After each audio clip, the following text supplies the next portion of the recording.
Hello friends, welcome to knowledge junction 3268। तो कैसे हैं आप लोग। इस वीडियो में हम संप्रेषण की परिभाषा और उसकी प्रमुख विशेषताओं को देखने वाले हैं। तो चलिए हम वीडियो को स्टार्ट करते हैं। वैसे संप्रेषण से रिलेटेड सवाल कई सारे एग्जामों में पूछे जाते हैं, जैसे सेमेस्टर 1, सेमेस्टर 2 और कई सारे एग्जामों में। तो चलिए हम इसे स्टार्ट करते हैं। सबसे पहले हम संप्रेषण का परिचय इंट्रोडक्शन को देख लेते हैं।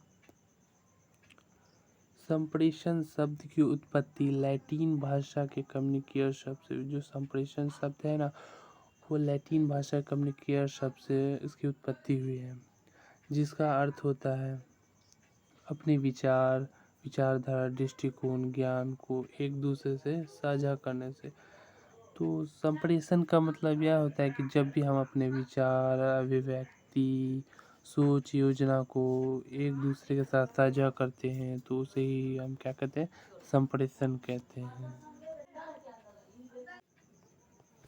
संप्रेषण के बिना मनुष्य का जीवन संभव ही नहीं है।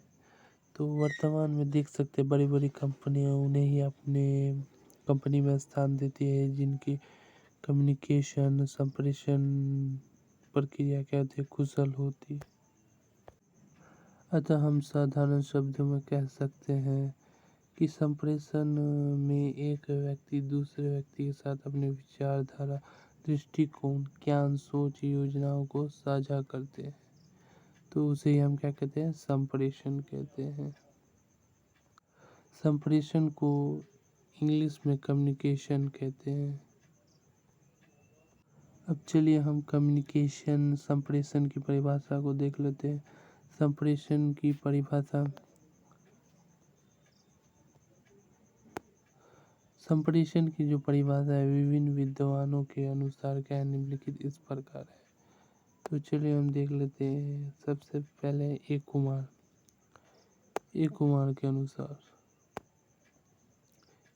के अनुसार संप्रेषण एक ऐसी प्रक्रिया है जिसमें लोगों के बीच विचारधारा, ज्ञान, योजनाओं क्या होता है, आदान प्रदान होता है। तो ई कुमार का कहना है कि संप्रेषण एक ऐसी प्रक्रिया जिसमें एक व्यक्ति से दूसरे व्यक्ति के साथ अपने ज्ञान, योजना, सूचना क्या होता है, आदान प्रदान होता है। तो उसे हम क्या कहते हैं, कम्युनिकेशन या संप्रेषण कहते हैं।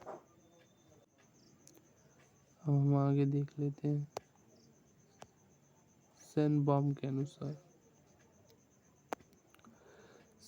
के अनुसार संप्रेषण संचार या संदेश भेजने और प्राप्त करने का क्या है, एक माध्यम है। इनका कहना है कि संप्रेषण संचार, भेजने और प्राप्त करने का एक माध्यम है जिसमें लोग अपने विचारों को रखते हैं। लूथर के अनुसार संप्रेषण अपने विचार, अभिव्यक्ति, दृष्टिकोण को प्रकट करने की क्या है, कला है। इनका मानना है कि संप्रेषण एक कला है जिसके माध्यम से व्यक्ति अपने बातों को करता है, साझा करता है।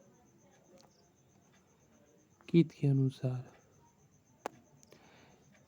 के अनुसार संप्रेषण सूचना, संदेश, ज्ञान, विचार, दृष्टिकोण एवं समझ को एक व्यक्ति से दूसरे व्यक्ति तक पहुंचाने की क्या है, एक सतत प्रक्रिया है। इनका कहना है कि संप्रेषण एक सतत प्रक्रिया है। अब हम संप्रेषण की प्रमुख विशेषताओं को देख लेते हैं। संप्रेषण की प्रमुख विशेषताएं जो है वो निम्नलिखित इस प्रकार है। पहली विशेषता क्या है संप्रेषण की, किसी भी प्रकार के संप्रेषण में कम से कम दो पक्ष या दो व्यक्ति का होना क्या है, आवश्यक होना चाहिए। प्रथम मतलब पहला संप्रेषण प्रक्रिया का तत्व क्या है कि किसी भी प्रकार के संप्रेषण में कम से कम दो पक्ष या दो व्यक्तियों का होना चाहिए। प्रथम सूचना या संदेश भेजने वाला और दूसरी ऐसी सूचना को ग्रहण करने वाला। संप्रेषण प्रक्रिया में दो व्यक्तियों या दो पक्षों का होना क्या आवश्यक माना जाता है, क्योंकि एक सूचना संदेश भेजने वाला और दूसरा ऐसी सूचना को ग्रहण करने वाला। जैसे कि इस वक्त मैं यूट्यूब के माध्यम से आप लोगों को अपना सूचना संदेश को भेज रहा हूँ, वहीं आप ऐसी सूचनाओं को ग्रहण कर रहे हैं। तो संप्रेषण प्रक्रिया में सूचनाओं को भेजना और प्राप्त करना क्या होता है, महत्वपूर्ण माना जाता है। अब हम संप्रेषण की दूसरी विशेषताओं को देख लेते हैं। संप्रेषण का दूसरा महत्वपूर्ण तत्व यह है कि जो भी आप सूचना दूसरे व्यक्ति को भेज रहे हैं वह सही और सरल होना चाहिए ताकि वह आपकी बातों को आसानी से समझ सके। इसलिए हमें सूचना संदेश को सरल और सही तरीके से भेजना चाहिए।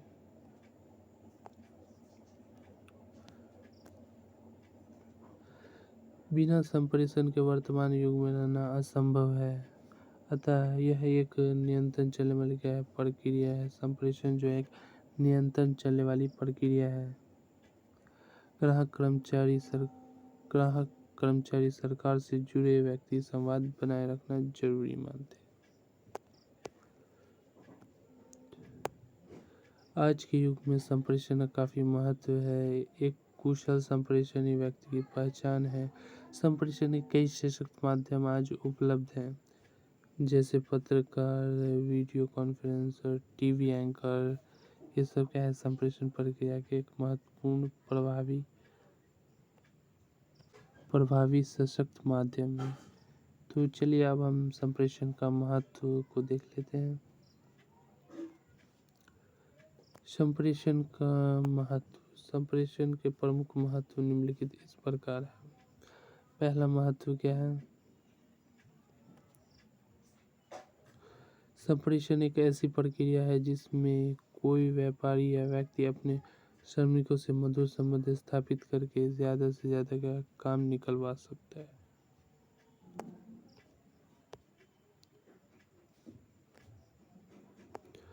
वर्तमान समय में संप्रेषण का महत्व बढ़ता ही जा रहा है। बड़ी बड़ी कंपनियां उन्हें ही अपनी कंपनियों में स्थान देती है जिसकी संप्रेषण प्रक्रिया कुशल होती है।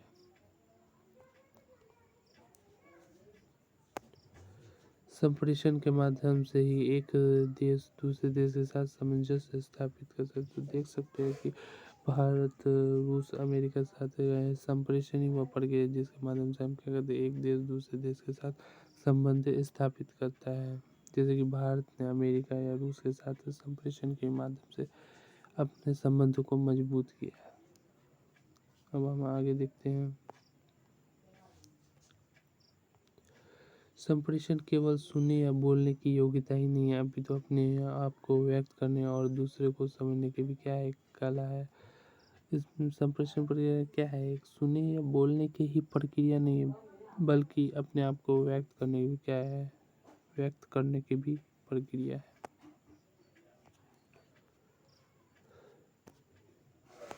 अब हम संप्रेषण निष्कर्ष देख लेते हैं। संप्रेषण प्रक्रिया की निष्कर्ष, कंक्लूजन।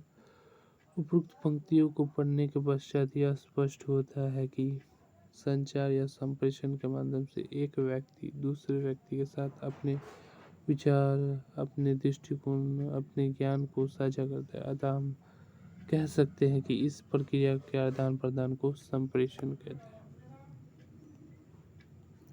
अगर आपको हमारा वीडियो अच्छा लगा होगा तो हमारे वीडियो को लाइक, कमेंट एंड सब्सक्राइब जरूर करें। Thank you for watching this video.